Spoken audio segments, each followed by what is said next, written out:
ಬೀದರ್ ಜಿಲ್ಲೆಯ ಹುಮ್ನಾಬಾದ್ ತಾಲೂಕಿನ ಸಾರ್ವಜನಿಕರ ಮತ್ತು ಅನೇಕ ಸಾಮಾಜಿಕ ಹೋರಾಟಗಾರರ ಒಂದು ಹೋರಾಟದಿಂದ ಹುಮ್ನಾಬಾದ್ ತಾಲೂಕಿನ ಕೈಗಾರಿಕಾ ಪ್ರದೇಶದಲ್ಲಿರುವ ಕೆಮಿಕಲ್ ಬಿಡುವಂತಹ ವಿವಿಧ ಕಂಪನಿಗಳನ್ನು ಬಂದ್ ಮಾಡಬೇಕು ಮತ್ತು ಬಂದ್ ಮಾಡಿಸಲಾಗಿದೆ. ಇಂದು ಬೀದರ್ ಜಿಲ್ಲೆಯ ಹುಮ್ನಾಬಾದ್ ತಾಲೂಕಿನಲ್ಲಿ ಸುಮಾರು 4 ಕಂಪನಿಗಳನ್ನು ಬಂದ್ ಮಾಡಲಾಗಿದೆ.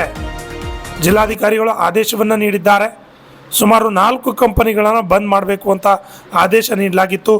ಇಂದು 4 ಕಂಪನಿಗಳನ್ನು ಅಧಿಕಾರಿಗಳು ಆಗಮಿಸಿ ಬಂದ್ ಮಾಡಿದ್ದಾರೆ. 6H ಇಂಡಸ್ಟ್ರೀಸ್, ಸತ್ಯದೀಪ್ ಫಾರ್ಮಾಸ್ಯೂಟಿಕಲ್ ಲಿಮಿಟೆಡ್ ಮತ್ತು KGN industries, Himalaya steel industries ಈ 4 ಕಂಪನಿಗಳನ್ನು ಅಧಿಕಾರಿಗಳ ಸಮ್ಮುಖದಲ್ಲಿ ಬಂದ್ ಮಾಡಲಾಗಿದೆ. ಹುಮ್ನಾಬಾದ್ ತಾಲೂಕಿನ ಹೋರಾಟಗಾರರಿಗೆ ಇವತ್ತು ಜಯ ಸಿಕ್ಕಂತಾಗಿದೆ ಅಂತಾನೆ ಹೇಳ್ಬೋದು. ಹುಮ್ನಾಬಾದ್ ತಾಲೂಕಿನ ಸಾರ್ವಜನಿಕರು ಕೆಮಿಕಲ್ ಕಂಪನಿಗಳಿಂದ ಪರದಾಡುವಂತಹ ಪರಿಸ್ಥಿತಿ ನಿರ್ಮಾಣವಾಗಿತ್ತು. ನಿರಂತರವಾಗಿ ಹೋರಾಟ ಮಾಡ್ತಾ ಬಂದಿದ್ರು. ಕಳೆದ ಒಂದು ತಿಂಗಳಿನಿಂದ ಈ ಒಂದು ಹೋರಾಟ ಬಹಳಷ್ಟು ಗಂಭೀರ ಸ್ವರೂಪವನ್ನು ಪಡೆದುಕೊಂಡಿತ್ತು. ಸಚಿವ ಈಶ್ವರ್ ಖಂಡ್ರೆ ಅವರು ಕೂಡ ಹೋರಾಟದ ಸ್ಥಳಕ್ಕೆ ಬಂದಿದ್ದರು.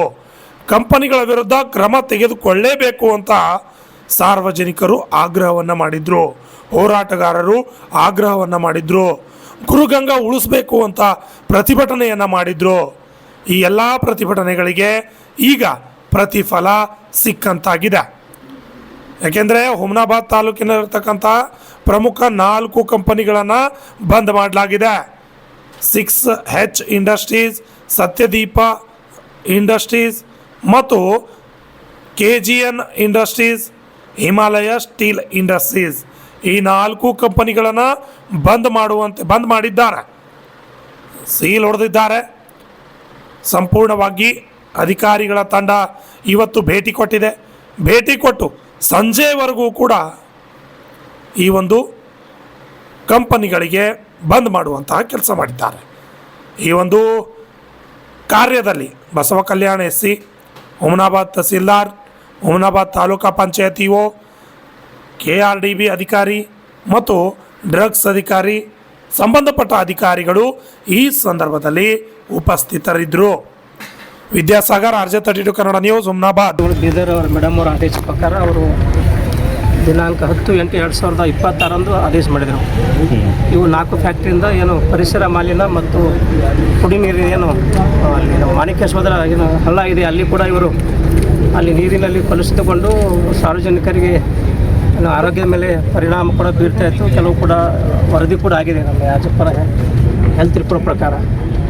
ಮತ್ತು ಈಗಾಗಲೇ ಸಾಕಷ್ಟು ಸಲ ಇವ್ರಿಗೆ ಹಿಂದೆ ಕೂಡ ತಹಸೀಲ್ದಾರ್ ಕೂಡ ನೋಟಿಸ್ ಕೂಡ ಕೊಟ್ಟಿದ್ದರು. ಮತ್ತು ಹಿಂದೆ ಕೂಡ ಲೋಕಾಯುಕ್ತ ಕೂಡ ವಿಸಿಟ್ ಮಾಡಿದ್ರು. ಆದರೂ ಕೂಡ ಇವರು ಏನು ನಮ್ಮ ತ್ಯಾಜ್ಯ ಏನಿದೆ ಅವ್ರದ್ದು ಹಂಗೆ ಅವ್ರು ಬಿಡ್ತಾ ಇದ್ದಾರೆ ಎಲ್ಲ ಹಳ್ಳಕ್ಕೆ. ಅದರಿಂದ ಸಾರ್ವಜನಿಕ ಮೇಲೆ ಎಫೆಕ್ಟ್ ಆಯಿತು. ಈ ಬಗ್ಗೆ DC ಅವರು ರಿಪೋರ್ಟ್ ಮಾಡಿದ್ರು. DC ಅವರು ಮೇಡಮ್ ಅವರು ದಿನಾಂಕ 10/8/2026 ಆದೇಶ ಕೂಡ ಮಾಡಿದರು. ಇವು 4 ಫ್ಯಾಕ್ಟ್ರಿಗಳು ಸೀಸ್ ಮಾಡಬೇಕು. ಹೀಗಾಗಿ DC ಅವರ ಆದೇಶ ಪ್ರಕಾರ ನಾವು DSP, ತಹಸೀಲ್ದಾರು ಮತ್ತು EO ಅವರು ಮತ್ತು ನಮ್ಮ DSC ಇಂಡಸ್ಟ್ರಿಯಲ್ ಫ್ಯಾಕ್ಟ್ರಿ ಅವರು DD ಅವರು ಬಂದು ಅವರು ನಾವೆಲ್ಲ JD ಅವರು ಬಂದು ಅವರು ನಾವೆಲ್ಲ ಕಲಿತು ಸೀಸ್ ಮಾಡಿದ್ದೀವಿ ಈಗ. ಮತ್ತು ಇನ್ನೂ ಕೂಡ ಉಳಿದು ರೆಡ್ ಝೋನ್ ಇನ್ನೂ ಕೂಡ 14 DC ಮೇಡಮ್ ಅವರು ಕೂಡ ಇವತ್ತು ಹೇಳಿದ್ದಾರೆ. ಅವರು ಕೂಡ ನಾವು ಈಗ ಒಂದು 2-3 ದಿವಸ ಅವರು ಕೂಡ ಪರಿಶೀಲನೆ ಮಾಡಿ ಮಾನ್ಯ ಜಿಲ್ಲಾಧಿಕಾರಿಗೆ ಸೂಕ್ತ ಅದನ್ನು ಕೂಡ ವರದಿ ಮಾಡ್ತೀವಿ. ಒಂದು 3 ದಿವಸ ರಿಮೈನಿಂಗ್ ಏನು ಫ್ಯಾಕ್ಟ್ರಿ ಇದೆ ರೆಡ್ ಝೋನ್ದಲ್ಲಿ. ಮತ್ತು ಈ ಬಗ್ಗೆ ಮಾನ್ಯ ಜಿಲ್ಲಾ ಉಸ್ತುವಾರಿ ಸಚಿವರಾದಂಥ ಮಾನ್ಯ ಈಶ್ವರ್ ಖಂಡ್ರೆ ಸರ್ ಅವರು ಕೂಡ ಇದ್ರ ಬಗ್ಗೆ ಸ್ಪಷ್ಟ ನಿರ್ದೇಶನ ಕೊಡಿದ್ರು. ಮೊನ್ನೆ ಏನು ಎಲ್ಲ ಸಾರ್ವಜನಿಕರು ಜನಪ್ರತಿನಿಧಿಯನ್ನು ಮೊನ್ನೆ ಪ್ರತಿಭಟನೆ ಮಾಡಿದ್ರು. ನಮ್ಮ ಹೈವೇ ಬಂದ್ ಮಾಡೋ ಆ ಸಮಯದಲ್ಲಿ ಕೂಡ ಅವರು ಆಶ್ವಾಸನೆ ಕೂಡ ಕೊಟ್ಟಿದ್ದರು, ಕೂಡಲೇ ಕ್ರಮ ತಗೋಬೇಕಂತೇಳಿ.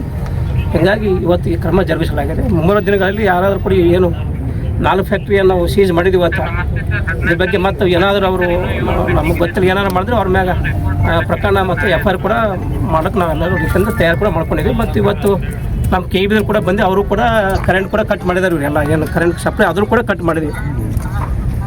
ಮತ್ತು ಇನ್ನು ರಿಮೈನಿಂಗ್ ಏನು ರೆಡ್ ಝೋನ್ ಅವನು ಕೂಡ 2-3 ದಿವಸ ನಾವು ಮತ್ತು ಪರಿಸರ ಮಾಲಿನ್ಯ ಏನು ಎನ್ವೈರನ್ಮೆಂಟಲ್ ಇವರು ಅವರು ನಾವೆಲ್ಲ ಮತ್ತೆ ಜಂಟಿಯಾಗಿ ಪರಿಶೀಲನೆ ಮಾಡಿ ಒಂದು 2-3 ದಿವಸ ಅವನು ಕೂಡ ನಾವು ಮೇಡಮ್ ಅವರಿಗೆ ವರದಿ ಮಾಡಿ ಅವಕ್ಕೂ ಅದ್ರ ಬಗ್ಗೆ ಕೂಡ ಮುಂದಿನ ಸೂಕ್ತ ಕಮ್ಮಿ ಆಗುತ್ತೆ ಸರ್. ಈಗ ನಾವು ಅವರಿಗೆ DC ಅವರು ಆದೇಶ ಮಾಡಿದ ತಕ್ಷಣ ಅದಕ್ಕೆ ಅವ್ರಿಗೆ ನೋಟಿಸ್ ಕೂಡ ಜಾರಿ ಮಾಡಿದ್ದೀವಿ. ಅದ್ರ ಬಗ್ಗೆ ಅವರು ಪ್ರಿಕಾಷನ್ ತೊಗೋಬೇಕಾಯ್ತು. ಹೀಗಾಗಿ ಅವ್ರ ಜವಾಬ್ದಾರಿ, ನಮ್ಮ ಅಧಿಕಾರಿಗಳ ಜವಾಬ್ದಾರಿ ಆಗಲ್ಲ. ಹೀಗಾಗಿ ಆ ಫ್ಯಾಕ್ಟ್ರಿ ಮಾಲಕರೇ ಜವಾಬ್ದಾರಿ ಆಗ್ತಾರೆ. ನಾವು ಅದಕ್ಕೆ ಜವಾಬ್ದಾರಿ ಕಾಲಾವಕಾಶ ಅವ್ರಿಗೆ ಸುಮಾರು ಇದ್ರ ಬಗ್ಗೆ ಅವ್ರಿಗೆ ಕೂಡ ತಹಸೀಲ್ದಾರ್ ಕೂಡ ಖುದ್ದಾಗಿ ಹೋಗಿ ಹೇಳಿದ್ದಾರೆ. ಹೀಗಾಗಿ ಅವ್ರು ಹೇಳಿದ್ರು ಕೂಡ ಅವರು ನಮ್ಮ ಡಿ.ಸಿ ಅವರ ಆದೇಶ ಆಗಿರ್ಬೋದು, ತಹಸೀಲ್ದಾರ್ ಆದೇಶಕ್ಕೆ ಅವರು ಕೂಡ ಏನೂ ಕ್ರಮ ಕೈಗೊಂಡಿಲ್ಲ. ಹೀಗಾಗಿ ನಾವು ಇವತ್ತು ಸೀಸ್ ಮಾಡಿದ್ದೇವೆ. ತಹಸೀಲ್ದಾರ್ ಹೇಳ್ದಂಗೆ ಅದು ಬೀಟ್ ಹಾಕ್ತದೆ ಪೊಲೀಸ್ ಸಿಬ್ಬಂದಿಯಿಂದ. ಅದು ಎವರಿ ಏನು ವರ್ಷಕ್ಕೊಮ್ಮೆ ಬೀಟ್ ಹಾಕಿ ಅದು ನೋಡ್ಕೋಬೇಕಾಗ್ತದೆ.